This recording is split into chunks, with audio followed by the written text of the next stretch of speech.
I thought it was the worst premise for a book I've ever read, and literally the entire reason that the characters are doing everything they're doing is ridiculous.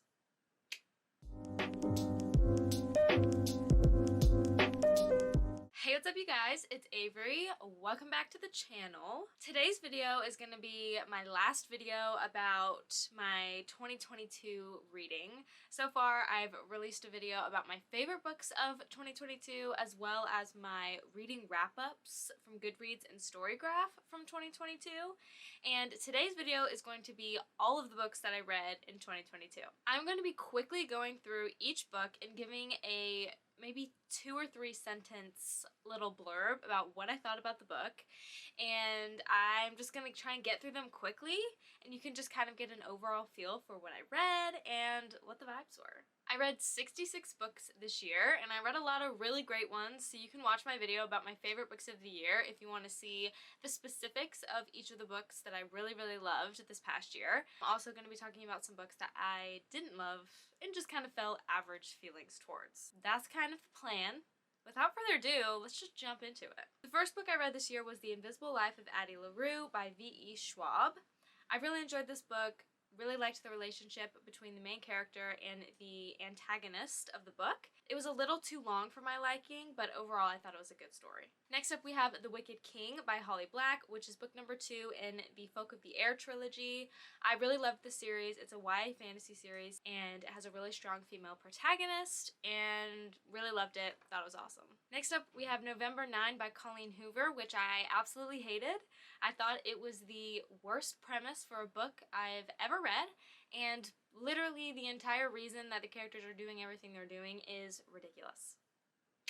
Then I read Hamlet for one of my classes in school. I really enjoyed this play. I thought it was a good blend of funny with tragedy. It is a tragedy from Shakespeare, but it's also really witty and really funny. Next up we have The Catcher in the Rye by J.D. Salinger, and I really liked this book. I thought that Holden was a really interesting main character, whether you love him or hate him. It's fun and interesting to see what his life is like and the way he views the world. Next up we have Frankenstein by Mary Shelley.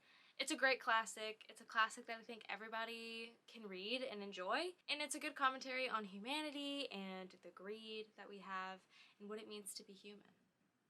I don't know what that was about. Sorry, I didn't mean to flirt with you like that. Next up we have A Midsummer Night's Dream by Shakespeare, which I wasn't a big fan of reading. I think that that's a play that really needs to be performed in order to get all the comedy. Next up we have I'd Rather Be Reading, The Delights and Dilemmas of the Reading Life by Anne Bogle. This is a really fun short story collection, essay collection about what it's like to be a reader. Very cute, good for anybody who loves to read. Then we have The Guernsey Literary and Potato Peel Pie Society by Mary Ann Schaefer and Annie Barrows.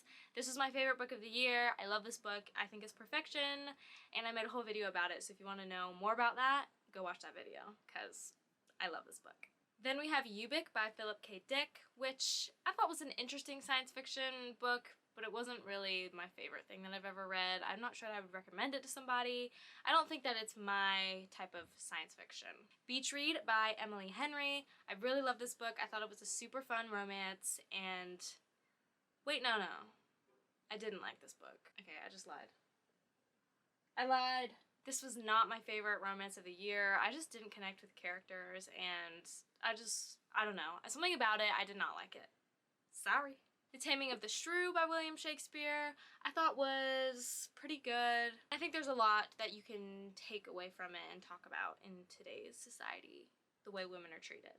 The Queen of Nothing by Holly Black. This is the 3rd book in the Folk of the Air trilogy. Like I said, I love this trilogy. I thought it's a great YA fantasy, short books, great plot, great characters. A Man Called Ove by Fredrik Backman, one of my favorite books of the year.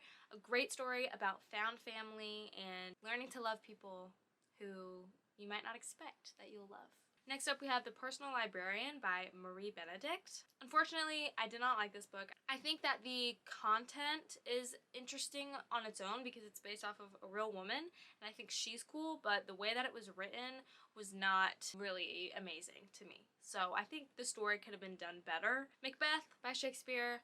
I enjoyed this. I think that I didn't like it as much as I did the first time that I experienced Macbeth. And I think I was comparing it to Hamlet, which I had read earlier, and I just liked Hamlet more. But Macbeth is also good. Next up, I read Crying in H Mart by Michelle Zauner. Amazing, amazing, amazing memoir about a woman who loses her brother to cancer. You will be crying not only in H Mart, but crying in the club, crying at school, crying at work, crying everywhere. Next up, we have Slaughterhouse-Five by Kurt Vonnegut. I enjoyed this book. I know it's an anti-war book. I don't remember tons of details about it. It's kind of weird. It's like science fiction, but it's also like a war book, anti-war book. So I think he made good points. The Nightingale by Kristen Hanna. This is a World War II historical fiction, very popular for good reason. I loved it. It made me cry a lot near the end. Parts of it were a little slow, I think, in the middle. I think I stopped through like the last fifth of the book, so be prepared. The next thing I read was On Earth We're Briefly Gorgeous by Ocean Wong.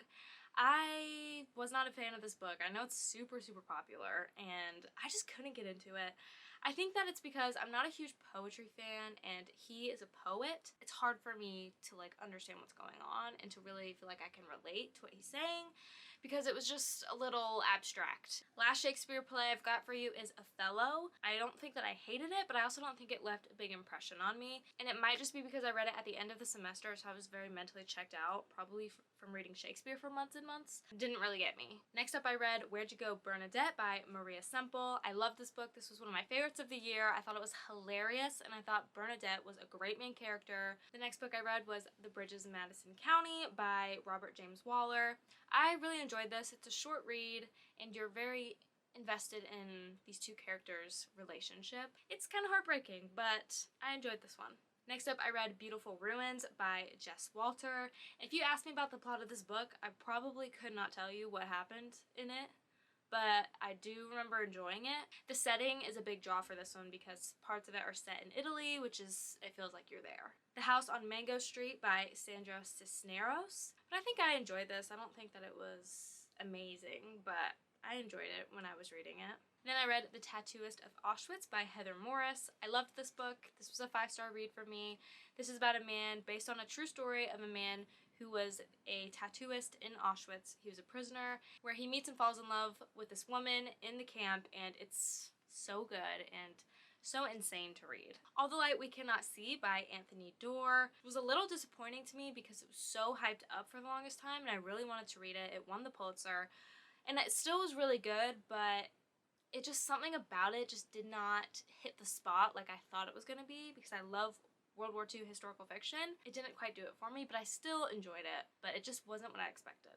Then I read Vincent and Theo by Deborah Heiligman. Great biography about Vincent van Gogh if you're interested in art or in Van Gogh's life and his relationship with his brother Theo, and it's a wonderful book about their relationship and Vincent's life. Daisy Miller by Henry James. This is a really short book. I thought it was interesting. I thought it was good, and I thought it made good commentary about women in their place in society back when it was written. The Uncommon Reader by Alan Bennett. I gave this 3 stars. I thought it was average. I remember what it's about, but I just don't remember how I felt about it, so I think it was just very, like, average for me. Then I read The Great Gatsby by F. Scott Fitzgerald. I mean, it's a classic. It's great. It's The Great Gatsby. The Great Gatsby's great. It Ends With Us by Colleen Hoover. I love this book. I understand why it has the hype that it has. Less by Andrew Sean Greer. I also really loved this book. This book had a lot of travel in it, which I really liked. Each chapter takes place in a new country, in a new setting, and that was really fun to read. Then, unfortunately, I read Dollhouse by the Kardashian Sisters, which was as atrocious as you might assume. Really, really terrible, but kind of comically terrible. It was really the worst thing that my eyes have ever read. Then I read The Swimmers by Julie Otsuka. This is also a really short book. I thought it was really good. It's about Alzheimer's and the toll that it takes on the person suffering with it, but also their family, kind of told through this giant metaphor, which allegory, I guess, is the correct term. And so I really enjoyed this one. Then I read Dreaming in Chinese by Deborah Fallows. Great memoir about this woman who moves to China. And it's a lot about how learning a language helps you view a culture differently and helps your mind think of things differently. Next up, I read Convenience Store Woman by Sayaka Murata. I appreciated the simple prose and the way that it just normalizes living your best life and not caring what other people think about what you do with your life. Then I read Before the Coffee Gets Cold by Toshikazu Kawaguchi. I loved this book, really focusing on relationships and regrets and how you should always say what you're thinking to the people you love, because time travel might be real in this book, but it is not real out here in the real world. Next up, I read Conversations with Friends by Sally Rooney. Didn't think it was as amazing as it was hyped up to be, but I think that Sally Rooney is a really good writer, but just wasn't a huge fan of the dynamics in this book. Then I read Tales from the Cafe, which is the sequel to Before the Coffee Gets Cold. All the same things that I said about that book apply to that book. Also just as amazing. Next up, I read The Last Watchman of Old Cairo by Michael David Lucas. Can't really remember what it was about. I think I liked it. I literally can't remember what it was about. But I gave it 4 stars, so obviously I enjoyed it. Next up, I read Faithful and Virtuous Night by Louise Glick, which is a poetry collection. I thought it was a good poetry collection. I definitely think there were some poems in there that I liked, but like I said, poetry is not my vibe. If you like poetry, maybe give it a shot. Next up, I read Beautiful World, Where Are You by Sally Rooney. I love the relationship between Eileen and Simon. That's really the only thing I was living for with this book, and I loved this book. Then I read Pure Color by Sheila Heti, which was like very literary fiction, very kind of weird. It has an interesting take on grief, and so I thought that was interesting, but it was kind of weird, I'll be honest. Next up, I read Normal People by Sally Rooney. Really don't understand the hype behind this book. I didn't like it. I guess I just was not invested in Marianne and Connell's relationship at all. Sorry. Pure Nessie by Susanna Clark. I really like this book. Very interesting world. Super weird concept, but very cool, and weird, but cool. Then I read One Italian Summer by Rebecca Searle. I didn't really like this book, but I also didn't really hate it. I didn't really like the main character. I didn't think that she was relatable, and so it was hard for me to read about her when she was being kind of stupid. This is not a book by Benedict Cumberbatch. The Joy of Loving Something, Anything Like Your Life Depends on It by Tabitha Carvan. This book was kind of weird because this woman is literally obsessed with Benedict Cumberbatch, but she also normalizes having obsessions with things and how it's okay to have something that you love. So I liked that aspect of it. Then I read Book of Night by Holly Black.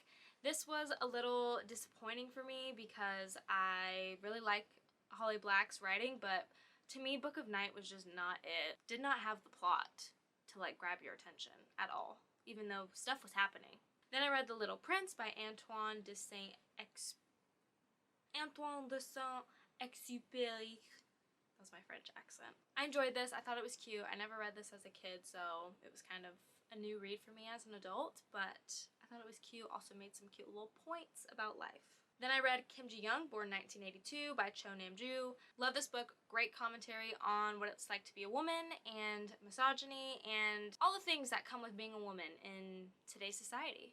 Then I read Book Lovers by Emily Henry. This one I enjoyed a lot more than Beach Read. It was just a super fun romance, and I really liked both of the main characters. Then I read The Hobbit by J.R.R. Tolkien. I really enjoyed The Hobbit. I thought that it was a fun fantasy, and I've never really read a fantasy like that.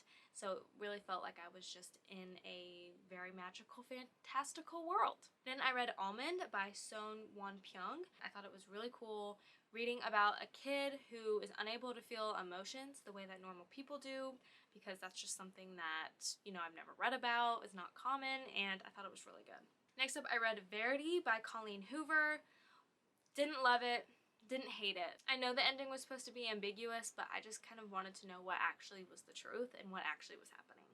Then I read Art Curious by Jennifer Dazel, and this is a collection of different stories about art history, which I really enjoyed. It was like one of the 2 nonfiction books that I read this year, and I'm really interested in art history, so it was really good. Then I read And Then There Were None by Agatha Christie. There's a reason they call her the Queen of Mystery, an amazing murder mystery. It had me hooked the entire time, and would definitely recommend it to anybody who kind of wants to get into a mystery, murder mystery genre. Then I read If We Were Villains by M.L. Rio. Also really enjoyed this book.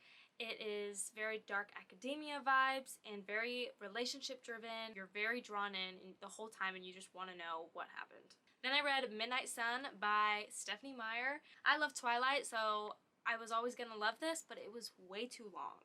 Then I read Ex Libris, Confessions of a Common Reader by Anne Fadiman. Interesting collection of short stories about being a reader, but it's a little bit of an older collection, so some of it was not relatable to today. Then I read Friends, Lovers, and the Big Terrible Thing by Matthew Perry. I love Friends, so I was expecting a lot from it, and while I do think his story is an important and interesting one, it was very repetitive and sometimes the timeline was confusing. Then I read The Seven Husbands of Evelyn Hugo by Taylor Jenkins Reid, which I think is definitely worth the hype. I was really invested in it, and also great relationships throughout the book between romance and also friendships. Next I read Mansfield Park by Jane Austen. This was not my favorite Jane Austen book. I thought it was good, and it made me laugh a lot because, you know, Jane stays being so witty and making such great observations and commentary. She's so intelligent for that, but the relationships between the characters were not as strong as they are in some of the other books, and you kind of didn't yearn for the love the way that you did in some of her other books. Next, I read Anxious People by Fredrik Backman, also a great one by him, similar to A Man Called Ove, a lot of great relationships between these random people who all come together under these insane circumstances and learn to care about each other. The second to last book I read in 2022 was Field Notes on Love by Jennifer E. Smith. This was just a fun YA contemporary romance. It was cute. I liked it because it was a fun romance and there weren't any stupid tropes like enemies to lovers or fake dating. It was just a nice story of two people meeting and falling in love. And the last book I read of 2022 was Encyclopedia of a Broken Heart by John Lupin. This is a poetry collection. I mainly picked it up because look how beautiful it is. Focus. There was a lot of really good poems in here that I liked. I made a lot of tabs on this one. So out of all the poetry I read this year, I read two poetry collections, so not that much. This was my favorite. I thought that was going to go a lot faster than it actually did, but those are the 66 books that I read this year. I had a really good reading year. It was kind of fun doing this video and looking back on all the books that I read. I'm hoping that this next year will also be a good year of reading for me. I set a goal to read 70 books this year because my goal last year was 60, and I just happened to go over. And so my goal this year is going to be 70, which I think is going to be doable, but we will see. Thank you for watching this video. I hope that you enjoyed it. If you did, make sure to give this video a thumbs up and subscribe if you want to see more videos from me in the future. Leave a comment down below and tell me about some of the books you read this past year. What was your favorite? What was your least favorite? Let me know. Thank you again for watching, and I will see you in my next video. Bye. Whoop.